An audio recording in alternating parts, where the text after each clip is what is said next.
como que é essa transição do pessimismo, porque muitas pessoas veem a filosofia, conhecendo pouco, como pessimista, mas é marcante essa fase, para mim, quando vi a história de Nietzsche, que rompe com Schopenhauer. Como que é esse momento de olhar para dentro dele? Interessante, né? O Nietzsche vai romper com dois grandes nomes, o Schopenhauer e o Wagner, né? O Wagner, que é um dos maiores músicos da Alemanha, né, do século XIX, mas vamos falar do Schopenhauer especificamente. Quando o Nietzsche era muito jovem, ele teve um susto quando ele leu O Mundo como Vontade de Representação, que é a principal obra do Schopenhauer, não é? E o Schopenhauer vai dizer basicamente, vou falar aqui de maneira grosseira, né? O mundo é sofrimento, e tem uma frase muito famosa do Schopenhauer, né? A vida é um pêndulo entre o sofrimento e o tédio, não é? Você se esforça pra caramba pra conseguir determinada coisa, você tem um rápido momento de alegria, aí você se entedia daquilo, aí você busca outra coisa, volta, sofre pra caramba, consegue. Então a vida é esse pêndulo entre o sofrimento e o tédio. E o Nietzsche concorda com isso, que o mundo é vontade. Porque o que o Nietzsche vai buscar no Schopenhauer, na minha leitura? Ele vai buscar um rompimento com essa racionalidade hegeliana, com essa racionalidade do Ocidente inteiro. Não. O Schopenhauer afirma que o mundo é um caos, o mundo é uma força cega que ele chama de vontade. Tá bom. Agora, o que o Nietzsche vai fazer em 1876? Ele vai romper com o Schopenhauer porque o Schopenhauer vai dizer que essa vontade só nos leva para o buraco, só nos leva para enxergarmos o mundo de maneira negativa, não é? Tanto é que o Schopenhauer propõe o ascetismo, não é? Para como sofrer menos? Desejando menos. Porque o sofrimento é sinônimo de quanto mais eu desejo, mais eu sofro. Muito bem. Quando o Nietzsche vai amadurecendo, ele percebe, olha, realmente Schopenhauer tem razão, o mundo é vontade. Mas primeiro, ele não é vontade, ele é vontades, plurais. Segundo, essas forças conflitantes, elas são o oposto do que o Schopenhauer disse. Porque essas forças conflitantes fazem a vida ser o que ela é, não é? Fazem a vida ser pulsativa, fazem a vida ser dionisíaca, não é? Então, olha que interessante, ele parte de um pensador pessimista, ele acata parcialmente os conceitos desse filósofo e ele transforma no oposto do que o filósofo anterior queria, não é? O Schopenhauer diz, a vida é vontade, nós temos que nos resignar. O Nietzsche, a vida é vontades e nós temos que aproveitar. E é isso que o Nietzsche vai fazer. O que é o eterno retorno do mesmo que vai desembocar no amor fati, não é? Uma historinha rápida aqui, não é?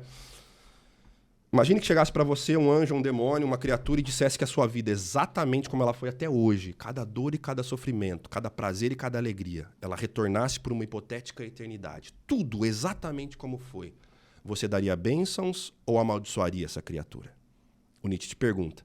E aí, será que eu teria coragem de repetir minha vida exatamente como ela é por uma hipotética eternidade?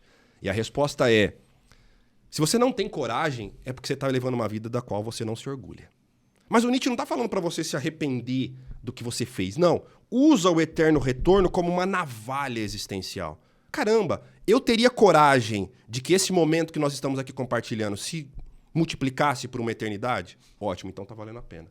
Agora, eu tenho um amigo meu, por exemplo, que ele tem mais ou menos a minha idade, 23 anos, não é?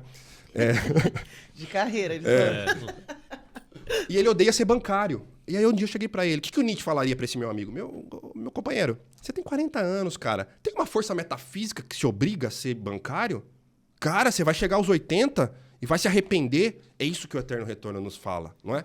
Você vai chegar aos 80, aos 90, não importa, olhar pra trás e falar, que vida que eu vivi. Só que aí não tem como mais voltar. Quando você tem 40, tem. Usa o Eterno Retorno pra isso, pra fazer com que a sua vida valha a pena. Só que existem coisas que são imutáveis, inexoráveis. E aí entra o amor fati, que é um desdobramento do Eterno Retorno. Vou dar um exemplo. Eu falo assim pros meus meninos, né? Pense na pessoa que você mais ama. Aí um adolescente fecha o olhinho assim e pensa. No pai, na mãe, no irmão, não importa. Pensa que essa pessoa vai morrer. Nossa, professor, não fala. Mas ela vai, é um fato inexorável. Agora, onde entra o amor fati?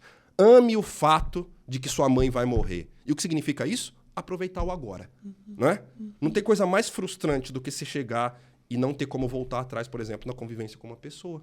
Não é? Então, o amor fati é isso. Amar os fatos. Não é? Se a vida, vamos usar uma frase do senso comum, se a vida te dá limões e ela vai dar, faça uma limonada ou, quem sabe, uma caipirinha.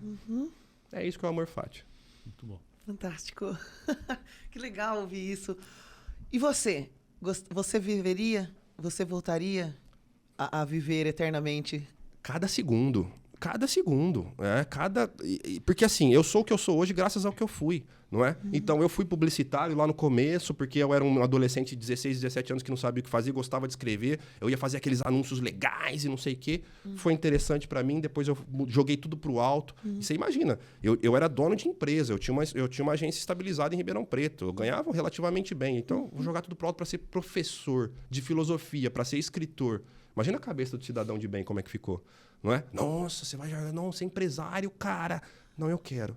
Então eu usei, né, de certa maneira, eu usei o eterno retorno do mesmo. Porque quando eu tiver 80, eu falei, legal, ainda bem que quando eu tinha 30, eu fiz isso. Significa que vale a pena reconsiderar a nossa vida a qualquer altura. O tempo todo, na verdade. Né? O tempo todo. Mas não com o significado do arrependimento, não é? Mas como uma possibilidade vindoura. Ó, até aqui já foi, não muda. Mas e daqui para frente? O que eu posso fazer? De onde estou, para onde posso ir? Exatamente. O que posso fazer para uma maior satisfação na Isso, vida? Exato. Eu vou fazer uma para fechar agora, hein? O que é a vida? Não. Exatamente. É o Abu Janra? Qual é? O que é? O que nós estamos fazendo aqui, Matheus? Né? Qual que é o sentido da vida? Eu não sei se a filosofia se preocupa em explicar isso. O sentido da vida é se divertir. No sentido mais profundo que essa palavra tem, né? O Nietzsche fala que nas metamorfoses do espírito, não é? Nós temos lá o espírito do camelo primeiro, não é? Que é aquele cara que carrega a culpa do mundo nas costas, não é? É o cara que ainda que ainda precisa dos valores metafísicos e tal, daquela coisa. Aí depois nós temos um período de transição, que é o leão. O leão é o eu quero, é que impõe a sua vontade. Mas qual é o terceiro estágio do espírito? Para o Nietzsche, a criança. A criança é aquela que enxerga a possibilidade da vida como uma brincadeira. Brincar é a coisa mais profunda que existe nessa vida. Então nós temos que brincar. Não é? A gente tem que se divertir. A gente tem que olhar a vida como um jogo. No sentido mais profundo que essa palavra tem, né? Porque a vida é lúdica. E a gente tem que fazer isso valer a pena. Fantástico.